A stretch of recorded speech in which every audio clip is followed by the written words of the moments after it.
నిజాంపేట మండల వ్యాప్తంగా BRS party నాయకుల ఆధ్వర్యంలో ఇంటింటి ప్రచారం కార్యక్రమం చేపట్టారు. ఈ మేరకు నిజాంపేట మండల కేంద్రంలోని మండల బీఆర్ఎస్ నాయకుల ఆధ్వర్యంలో ఇంటింటికి తిరుగుతూ బీఆర్ఎస్ చేపట్టినటువంటి సంక్షేమ పథకాలను ప్రజలకు వివరించారు. ఈ సందర్భంగా వారు మాట్లాడుతూ కాంగ్రెస్ బీజేపీ ప్రభుత్వాలను ప్రజలు నమ్మే పరిస్థితిలో లేరన్నారు. కాంగ్రెస్ పార్టీ మోసపూరిత హామీలతోటి అధికారంలోకి వచ్చిందన్నారు. 10 ఏళ్ల బీఆర్ఎస్ పాలనలో మాజీ సీఎం కేసీఆర్ తెలంగాణ ప్రజలకు సంక్షేమ పథకాలను అందించింది. తెలంగాణ రాష్ట్రాన్ని నెంబర్ 1 రాష్ట్రంగా తీర్చిదిద్దిన ఘనత కేసీఆర్దేనన్నారు. గ్రామాలలో టీఆర్ఎస్ పార్టీకి అపూర్వ స్పందన లభిస్తోందని, మళ్లీ కేసీఆర్ ముఖ్యమంత్రిగా చూడాలని ప్రజలు కోరుకుంటున్నారని అన్నారు. బీఆర్ఎస్ పార్టీ అభ్యర్థి వెంకటరామిరెడ్డిని 1,00,000 మెజారిటీతో గెలిపించుకుంటామని వారు ధీమా వ్యక్తం చేశారు. ఈ కార్యక్రమంలోని టీఆర్ఎస్ పార్టీ పట్టణ అధ్యక్షుడు నాగరాజు, సీనియర్ నాయకులు కృష్ణారెడ్డి, బజారు స్వామి గౌడ్, అబ్దుల్ అజీజ్, మావురం రాజు, రంజిత్ గౌడ్, రాములు గౌడ్, తాడెం మల్లేశం, చంద్రయ్య, లక్ష్మీ నరసింహులు, నాయని, లక్ష్మణ్, మహేష్, తిరుమల్ గౌడ్, నగేష్, ఫాజిల్, పున్నా, వెంకటస్వామి, బండారి తిరుమల్ తదితరులు పాల్గొన్నారు.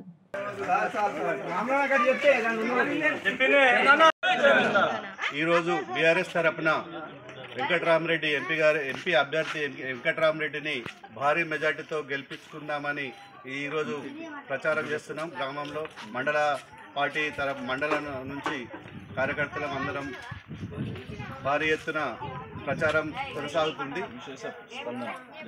ఈ ప్రజలలో కూడా స్పందన బాగున్నది. ఈ టీఆర్ఎస్ తరఫున మేము బాగా ప్రచారం చేస్తున్నాము. కాంగ్రెస్ బీజేపీ వాళ్ళని నమ్మే పరిస్థితి ఎవరు లేరు. జనాలు ప్రజలు భారీ ఎత్తున ఓట్లేసి అత్యధిక మెజార్టీతో మేము గెలిపిస్తామని మాటిస్తున్నాం. జై తెలంగాణ.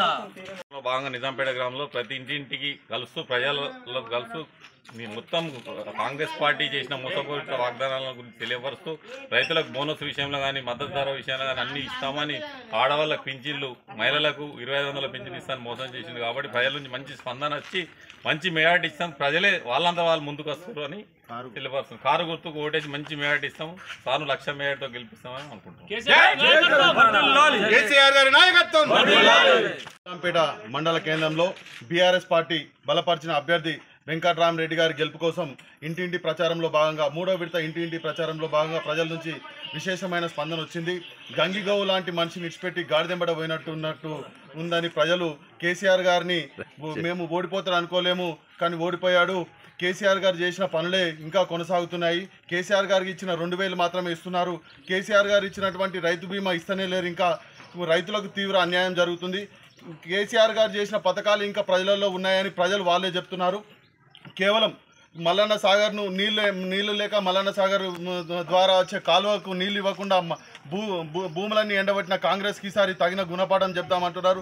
ఎవరో కొంతమంది చోటామోటా నాయకులు పోయినంత మాత్రాన టీఆర్ఎస్ పార్టీ కానీ బీఆర్ఎస్ పార్టీ కానీ ఒరిగేదేం లేదు. ప్రజలలో విశేషమైన స్పందన వస్తుంది. ప్రజలే వాళ్ళకి తిరగబడదామని చెప్పి ప్రజలు చెప్తున్నారు. ఎప్పుడు ఇప్పుడు ఈ నెల 13వ తారీఖు జరగబోయే ఎన్నికల్లో బీఆర్ఎస్ పార్టీ అభ్యర్థి అయినటువంటి వెంకటరామిరెడ్డి గారిని భారీ మేయర్తో గెలిపించుకుంటామని ప్రజలు వాళ్ళే స్వచ్ఛందంగా చెప్తున్నారు. మీరు మా వద్దకు తిరగనవసరం లేదు. మేము వెంకటరామిరెడ్డి గారికి కారు గుర్తుకు కేసీఆర్ గారి ముఖం చూసి మేము ఈసారి తప్పకుండా కారు గుర్తుకు ఓటు వేసి భారీ మేయర్తో గెలిపించుకుంటామని ప్రజలు చెప్తున్నారు. కాబట్టి మా అభ్యర్థి అయినటువంటి వెంకటరామిరెడ్డి గారి గెలుపు దాదాపు ఖరారైపోయింది. మాకు కాంగ్రెస్ పార్టీతో అసలు పోటీ లేదు. ఏమున్నా చిన్నగా పెద్దగా అంటే జర బీజేపీ వాళ్ళతో కొంచెం అన్నట్టు మాట్లాడుతున్నారు తప్ప బీజేపీ పార్టీ కూడా ప్రజలకు చేసిందేం లేదు. ఉచిత అలవగానే హామీలు దేశ్కి బచావ్ బేటీకి బచావ్ అని ఏదో చెప్తున్నాడు. రఘునందన్ రావు గురించి దుబ్బాక ప్రజలకు అన్ని తెలుసు. 1000 ఓట్లతో గెలిచి పోయిన ఎలక్షన్లో అసెంబ్లీ ఎలక్షన్లో 54,000 ఓట్లతో చిత్తుగా ఓడిపోయిన రఘునందన్ రావు అసలు క్యాండిడేట్ అంటే కూడా ఆల్మోస్ట్ వాళ్ళ పని కూడా అయిపోయినట్టే ఉంది. ప్రజలు టీఆర్ఎస్ పార్టీకి కేసీఆర్ గారి నాయకత్వంలో మళ్ళీ కేసీఆర్ గారి ముఖ్యమంత్రి అయితే మంచిగుండన్న విధంగా ప్రజల నుంచి విశేషమైన స్పందన వస్తుంది. వెంకటరామిరెడ్డి గారు భారీ మేయర్తో గెలవబోతున్నారు. కాబట్టి కారు గుర్తుకు అందరూ ఓటేసి భారీ మేయర్తో గెలిపిస్తామని చెప్పి ప్రజలు చెప్తున్నారు. జై తెలంగాణ. కారు గుర్తుకే కేసీఆర్ గారి నాయకత్వం. జై తెలంగాణ.